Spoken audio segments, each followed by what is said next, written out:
Today it's time to talk a bit more in detail about these two speakers.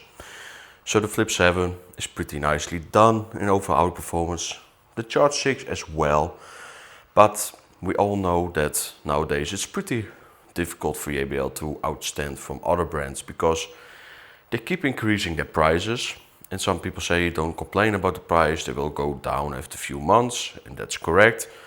But if I test new speakers, I always look at the new price. Because, let's face it, $200 for this, $150 for this, is pretty high.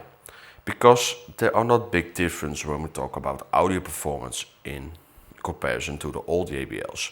It's just more of a marketing thing. With this Aurocast, but also with AI functionalities, which I didn't really find any useful, to be honest.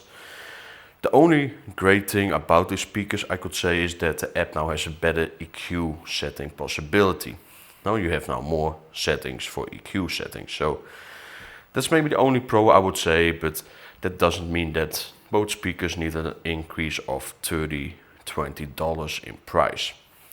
So when we talk about this comparison, it's pretty clear that the JBL Flip 7 is pretty near to the Charge 6, but the bass performance is still better on a Charge. It just has a little bit more body.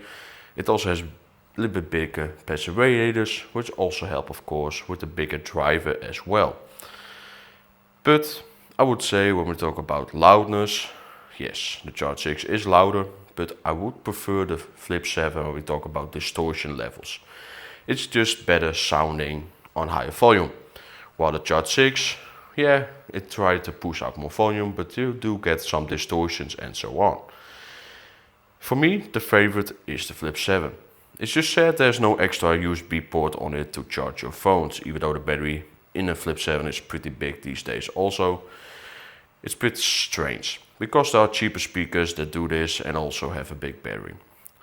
But if you really want to charge your phone, you still have to go to the Charge. I do think it's pretty sad that there's only one USB-C port now, which means you need to use it for your charging, but also to charge your phones. And I do think this is a bit of a tricky thing, because a USB Type-C port is a bit durable than the micro USB, but if you use it so much for charging, recharging, charging, and maybe even USB audio, it will drain pretty fast out of its battery.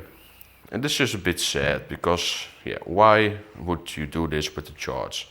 Do one USB port and not two. I don't get it.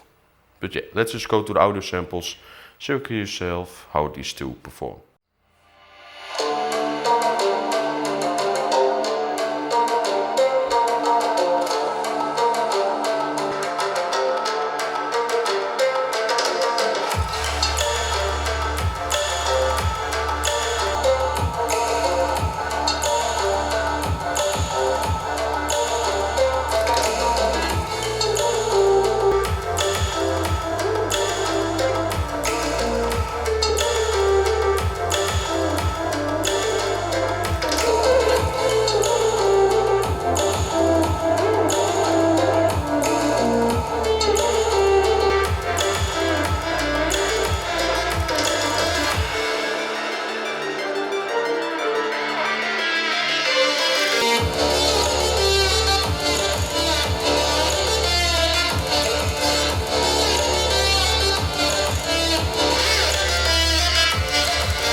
Gave you too much, now I'm swallowed.